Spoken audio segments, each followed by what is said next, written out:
Novel تیرے سنگ چلیں گے ہر دم، قسط نمبر 9۔ جبار نے ایمن اور زہرا کو ساتھ لیا اور بزرگ کے دیے ہوئے پتے پر روانہ ہو گیا۔ زبیر کو دفتر کے کام کو دیکھنے کے لیے آفس بھیج دیا۔ گھر میں امی ابو کو چھوڑ کر وہ لوگ چلے گئے۔ تقریباً 12 بجے کے قریب وہ لوگ اس جگہ پہنچ گئے۔ یہ ایک سنسان سا علاقہ تھا جہاں ارد گرد کوئی گھر نہیں تھا، بس ایک بڑا سا غار تھا جس کے باہر اللہ کا بندہ کی تختی لگی تھی۔ جبار نے بڑھ کر ایمن کو سہارا دیا اور زہرا سمیت غار میں داخل ہو گئے۔ سامنے کافی لمبا راستہ تھا۔ اس کو طے کر کے وہ لوگ ایک لمبے ہال نما جگہ پہنچے۔ اس کے درمیان میں سیڑھیاں لگی تھیں جیسے کوئی تہہ خانہ ہو۔ وہ لوگ نیچے اتر گئے تو ایک بہت عالیشان سا محل نما ہال تھا۔ وہاں کوئی موجود نہ تھا۔ ابھی وہ لوگ کھڑے ہی تھے کہ وہی رات والے بزرگ ایک کمرے سے نکلے اور جبار کو ملے۔ کچھ دیر باتوں کے بعد بزرگ ان تینوں کو ایک کمرے میں لے گئے۔ وہاں ایک نورانی چہرے والے بزرگ بیٹھے تھے جو تسبیح پر کچھ پڑھ رہے تھے۔ بابا جان، یہ ہیں وہ لوگ، آپ سے ملنے آئے ہیں، پہلے بزرگ نے کہا تو انہوں نے مڑ کر دیکھا۔ ہریرہ، آپ باہر کے معاملات دیکھیں، بزرگ نے کہا تو ہریرہ یعنی پہلے بزرگ باہر چلے گئے۔ بزرگ نے ایمن کو پاس بلا کر بٹھایا۔ ایمن مطمئن سے ان کے پاس بیٹھ گئی۔ جبار اور زہرا دور کھڑے رہے۔ بزرگ نے ایمن کی کلائی پکڑ کر آنکھیں بند کی۔ ایک جھٹکے کے ساتھ بزرگ کی آنکھیں کھل گئیں۔ بزرگ نے پریشان ہو کر جبار کو دیکھا۔ تم لوگ کہاں تھے اتنا عرصہ؟ اس پر اتنا خطرناک سایہ ہے اور تم لوگ ابھی آئے ہو؟ بزرگ سخت غصہ تھے۔ بابا جی، ہمیں معلوم نہ تھا، جبار نے ادب سے کہا۔ بزرگ کافی دیر کچھ پڑھتے رہے، پھر ایک تعویذ بنا کر ایمن کے گلے میں ڈال دیا۔ بزرگ نے ہریرہ کو آواز دی اور ان کے کان میں کچھ کہا۔ ہریرہ نے سر اسبات میں ہلایا اور ان تینوں کو باہر لے گیا۔ ہریرہ نے زہرا اور ایمن کو ایک کمرے میں بٹھا کر کچھ کھانے کے لوازمات دیے۔ کمرے میں ایک عورت سارا سامان لے کر آئی اور ان دونوں کے پاس بیٹھ گئی۔ دیکھیں جبار صاحب، آپ کی بیوی شاید کسی سنسان جگہ پر گئی تھی۔ وہاں ان پر ایک جن عاشق ہو گیا ہے اور وہ جن بہت طاقتور ہے۔ آپ کی بیوی کے پاس کسی تعویذ کی وجہ سے وہ پہلے حاوی نہیں ہوا، مگر وہ تعویذ ان سے کھو جانے کی وجہ سے اب وہ جن ان پر حاوی ہو چکا ہے، اس لیے اب بہت مشکل ہے اسے ایمن سے جدا کرنا۔ ہریرہ سانس لینے کے لیے رکے۔ جبار غور سے ان کی بات سن رہا تھا۔ تعویذ آپ کی بیوی کو پہنا دیا ہے، لیکن آپ نے بہت دیر کر دی ہے۔ آپ کی بیوی پر اب اس کا مکمل زور ہے۔ وہ کبھی بھی موقع ملتے ہی اسے اپنی دنیا میں لے جائے گا۔ ہریرہ نے جبار کو پریشان کر دیا۔ دیکھیں ہریرہ، آپ میری مدد کریں، میں سب کچھ کروں گا، بس میری بیوی کو بچا لیں، خدا کے لیے۔ جبار نے ان کی منت کی۔ اس کا صرف ایک ہی حل ہے، آپ پہلے اس تعویذ کی حفاظت کریں اور گھر میں سب کو یہ تعویذ پہنا دیں۔ ایمن کو گھر سے باہر نہ نکلنے دیں۔ باقی سب آپ کو بابا جان کر دیں گے۔ انہیں 4 ماہ کا چلہ کاٹنا پڑے گا، آپ محتاط رہیں۔ اتنا کہہ کر بزرگ وہیں بیٹھے بیٹھے غائب ہو گئے اور جبار وہیں بیٹھے بیٹھے اپنی گاڑی میں موجود تھا۔ جبار نے مڑ کر گاڑی میں دیکھا، ایمن اور زہرا بھی وہیں موجود تھیں۔ ایمن اور زہرا سے وہ عورت کافی باتیں کرتی رہی، پھر ایک دم سے اس نے اللہ حافظ کہہ کر انہیں گلے لگایا اور پھر اچانک ہی وہ دونوں انہی گاڑی میں موجود تھیں۔ وہ تینوں سمجھ گئے کہ یہ لوگ انسان نہیں بلکہ جنات میں سے ہیں۔ جبار نے گاڑی سٹارٹ کی اور گھر کی طرف چل دیے۔ رابعہ ہاسپٹل میں موجود تھی۔ اس کی ڈیلیوری کا دن تھا۔ بچہ نارمل پیدا ہونا تھا، مگر رابعہ کو سخت تکلیف ہو رہی تھی۔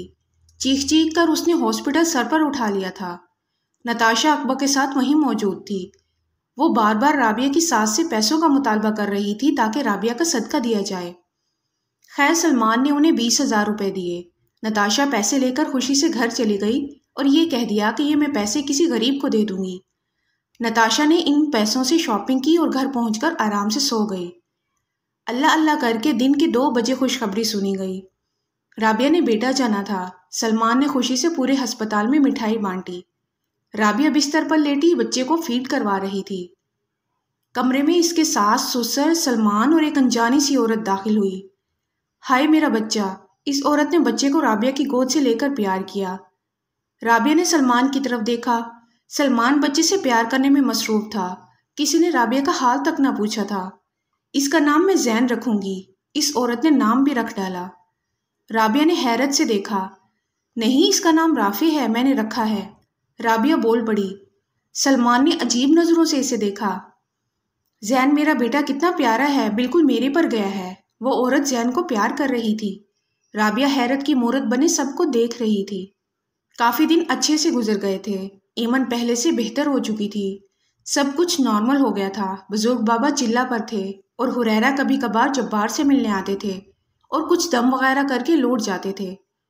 جبار سمیت سب گھر والے اب پرسکون تھے۔ ڈارلنگ ڈارلنگ، زبیر زہرا کو پکارتا ہوا لان میں آ گیا۔ زہرا پودوں کو پانی دے رہی تھی۔ ارے تم ادھر ہو، یہ دیکھو رزلٹ آیا ہے، تم فرسٹ آئی ہو کالج میں۔ زبیر نے خوشخبری سنائی۔ جانتی ہوں، میں نے رزلٹ دیکھ لیا تھا نیٹ پر۔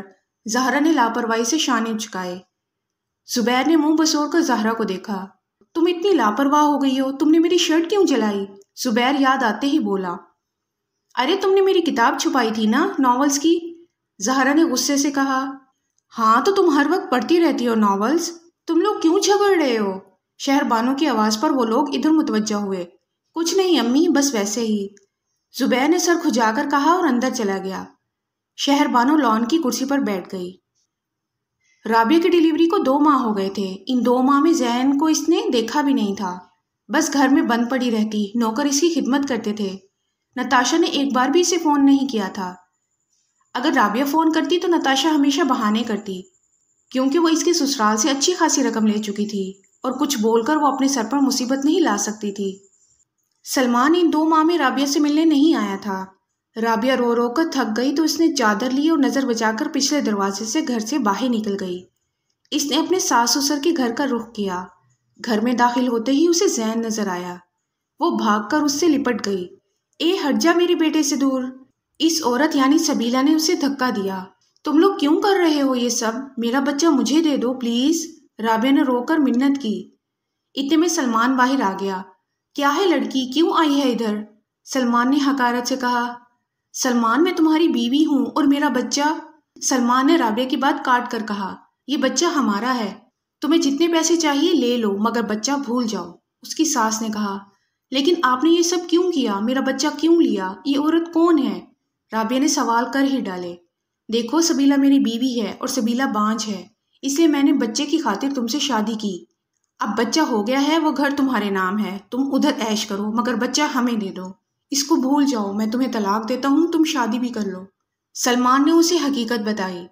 رابعہ کا دماغ سن ہو گیا۔ وہ مرے قدموں سے واپس لوٹی اور نتاشا کے گھر چلی گئی۔